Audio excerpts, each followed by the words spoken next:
नमस्कार दोस्तों, फिर से स्वागत है आपका एक नई वीडियो के साथ। दोस्तों इस वीडियो में बताने वाली हूँ आपको Redmi Note 9 में आप कैमरा की फुल सेटिंग कैसे कर सकते हैं और 48 मेगापिक्सल आप कैसे यूज़ कर सकते हैं अपने मेन कैमरा में। तो यहाँ पे आपको कैमरे की फुल सेटिंग बताने वाली हूँ। तो इसके लिए आप कैमरा ओपन कर लेंगे। कैमरा जब आप ओपन करेंगे और इसको यहाँ से अलाउ कर देंगे, ओके कर देंगे, तो यहाँ पे आपको इस टाइप का ऑप्शन देखने को मिल जाता है स्टार्टिंग में। तो सबसे पहले प्रो का ऑप्शन देखने को मिल जाता है, वीडियो, फोटो, पोर्ट्रेट और मोर। तो यहाँ पे भी आप इसको कस्टमाइज़ कर सकते हैं। तो इसको कस्टमाइज़ करने के लिए आपको यहाँ पे एडिट पे चले जाना है। एडिट पे जाने के बाद यहाँ पे आप जब खोलते हैं कैमरा तो यहाँ पे आपको सबसे पहले प्रो का ऑप्शन देखने को मिल जाता है, वीडियो, फोटो और पोर्ट्रेट। तो यहाँ पे आपको क्या रखना है, तो 48 मेगापिक्सल यहाँ रखना है पहले। तो यहाँ पे आप इसको रख सकते हैं। इसको हटाना है तो इसको आप यहाँ से हटा सकते हैं।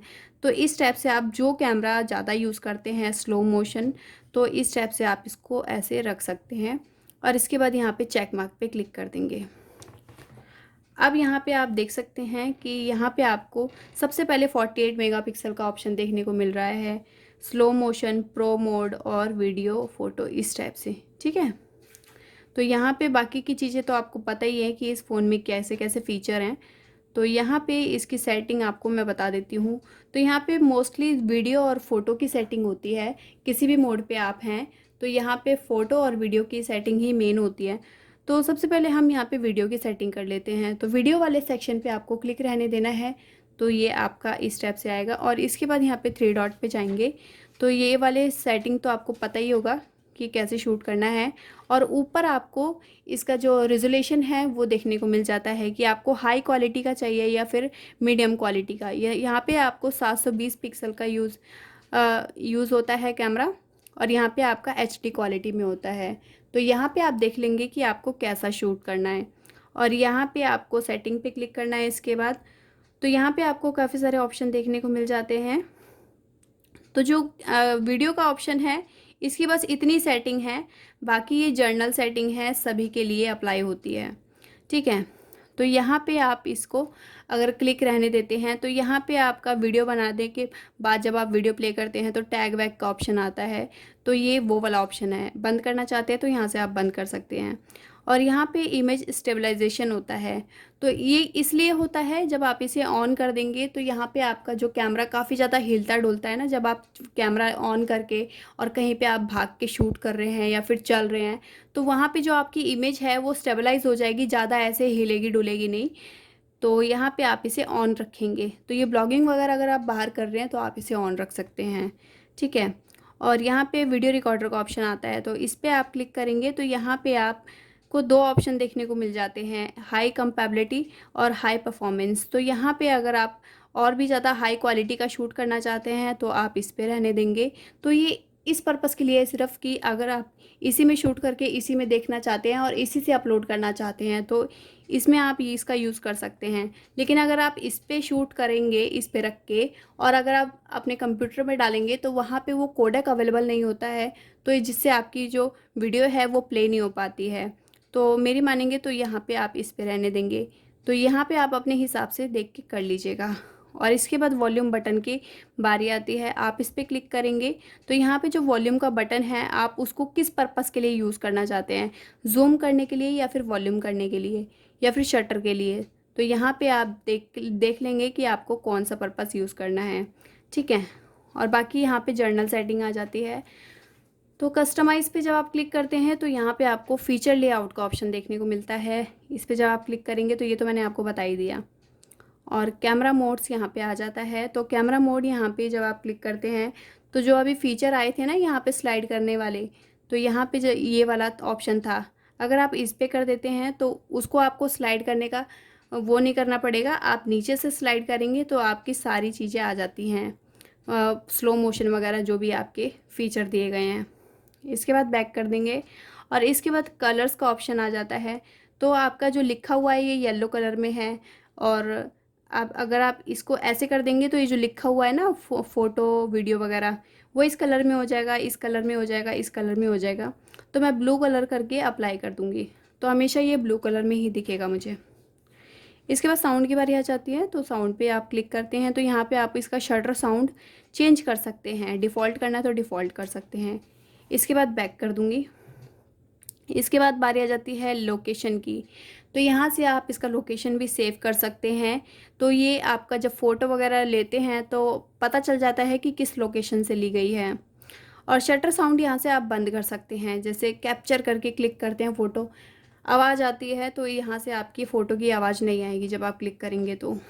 और पॉकेट मोड यहाँ से जब आप ऑन कर देंगे तो यहाँ से क्या होता है कि प्रॉक्सिमेट्री सेंसर आपका यहाँ पे अच्छे से वर्क करता है, बेफालतू में आपका कैमरा अननेसेसरी टच को नहीं करता है और आपका कैमरा ओपन नहीं होता बेफालतू में। ठीक है, तो ये आप इसे ऑन रखेंगे।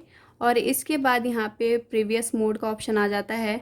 तो यहाँ पे क्या होता है कि जब आप एक बार कैमरा ओपन करते हैं और कोई सेटिंग आपने कर दी और आप बैक करते हैं तो तुरंत आपका दोबारा से वैसा हो जाता है, कैमरा उस मोड पे नहीं खुलता है। तो जब आप इसे ऑन रहने देंगे तो आपका वही प्रीवियस मोड पे ही रहेगा, आपका कैमरा इधर उधर नहीं हटेगा।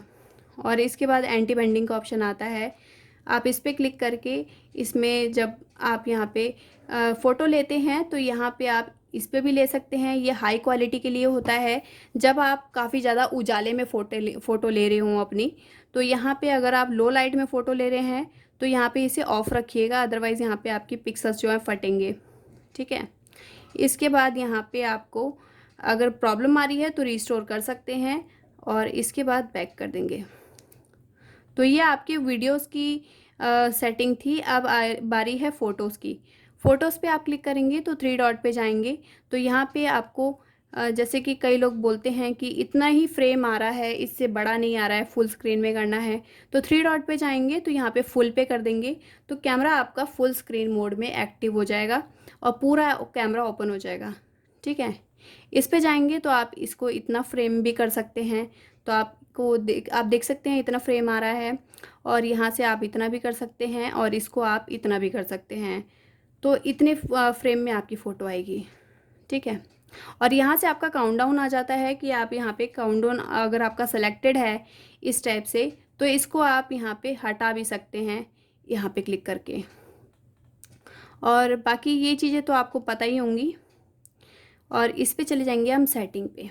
सेटिंग में जाने के बाद ये मेन कैमरा की सेटिंग होती है, तो यहाँ पे इसका वाटरमार्क आ जाता है। तो वाटरमार्क पे आप क्लिक करते हैं तो यहाँ पे आपको दो तीन ऑप्शन देखने को मिल जाते हैं, तो ये तो आप बंद रहने देंगे। और डिवाइस वाटरमार्क का यहाँ से आप ऑन ऑफ कर सकते हैं, तो यहाँ पे आपके डिवाइस का नाम आ जाता है कॉर्नर पे, ऑफ़ कर देंगे तो नहीं आएगा। और अगर वाटरमार्क लगाना भी चाहते हैं और अपना नाम लिखना चाहते हैं तो यहाँ पे कस्टम करके आप अपना नाम लिख सकते हैं, तो यहाँ पे आपके नाम के साथ आपका फ़ोटो आएगा। ठीक है, तो यहाँ से मैं इसको ऑफ़ कर दूँगी, इसके बाद बैक कर दूँगी। और इसके बाद बारी आ जाती है करेक्ट डिस्टोरेशन की। तो यहाँ पे इसे ऑन करने से क्या होता है कि जब आप अल्ट्रा वाइड में अपनी फ़ोटो शूट करते हैं कि एक ही एरिया को आप काफ़ी बड़े एंगल में शूट करते हैं तो वहाँ पे आपको डिटॉर्शन देखने को मिलता है, जैसे कि कहीं पे ब्लर देखने को मिल गया, कहीं पे डॉट डॉट देखने को मिल गया। तो इसे ऑन करने से आपकी फ़ोटो जो है क्लियर आती है। और यहाँ पे ये वाला ऑप्शन जब आप ऑन कर देते हैं तो आप, कई बार ऐसा होता है कि ग्रुप में आप फ़ोटो लेते हैं तो कई लोगों की फ़ोटो सही नहीं आती है, कहीं पे ब्लर आ जाता है, कहीं पे कुछ आ जाता है। तो इसे ऑन करने से सबकी जो फ़ोटो है वो करेक्ट आती है बिल्कुल, और अच्छा फेस आता है सबका, तो ये अच्छे से डिटेक्ट करता है सबका फेस। ठीक है, और यहाँ पे पिक्चर की क्वालिटी आती है, तो पिक्चर की क्वालिटी पे आप क्लिक करके यहाँ पे स्टैंडर्ड कर सकते हैं, हाई और लो कर सकते हैं। तो मैं यहाँ पे हाई पे रहने दूँगी। और इसके बाद वॉल्यूम के बटन की बारी आ जाती है। तो वॉल्यूम का बटन आप इसको किस पर्पज़ के लिए यूज़ करना चाहते हैं, जूम करने के लिए यूज़ करना चाहते हैं, वॉल्यूम के लिए, या फिर फ़ोटो खींचने के लिए, तो यहाँ पर मैं शटर पर कर दूँगी। और यहाँ पे इसके बाद फोकस एंड शूट पे क्लिक करेंगे तो यहाँ पे आप जब कैमरे पे रहेंगे तो कैमरे वाले ऑप्शन पे आप स्क्रीन पे कहीं पे भी टच करेंगे तो वो आपकी शूटिंग स्टार्ट हो जाती है, वहीं पे ही फ़ोटो शूट होना स्टार्ट हो जाता है। ठीक है, और बाकी यहाँ पे भी जनरल सेटिंग है, तो ये तो मैंने आपको बता ही दिया है कि कैसे करना है। बाकी आपको फ़ोन में कोई भी प्रॉब्लम आ जाती है कैमरा से रिलेटेड तो यहाँ पे आपको रिस्टोर टू डिफ़ॉल्ट पे कर देना है, तो आपकी सेटिंग वैसी हो जाएगी जैसी आपकी नई फ़ोन आपने जब परचेज़ किया था। ठीक है, तो यहाँ पे कलर वाला जो मैंने बताया था आपको, आप देख सकते हैं कलर यहाँ पे चेंज हो चुका है। तो इस टाइप से आप यहाँ पे सेटिंग कर लीजिएगा। तो आई होप गाइस ये वीडियो आपको ज़रूर पसंद आया होगा। इसी टाइप की और भी इंटरेस्टिंग वीडियोस देखने के लिए चैनल पर विजिट करते रहिएगा। चलिए मिलते हैं आपको एक नेक्स्ट वीडियो में, तब तक के लिए नमस्कार।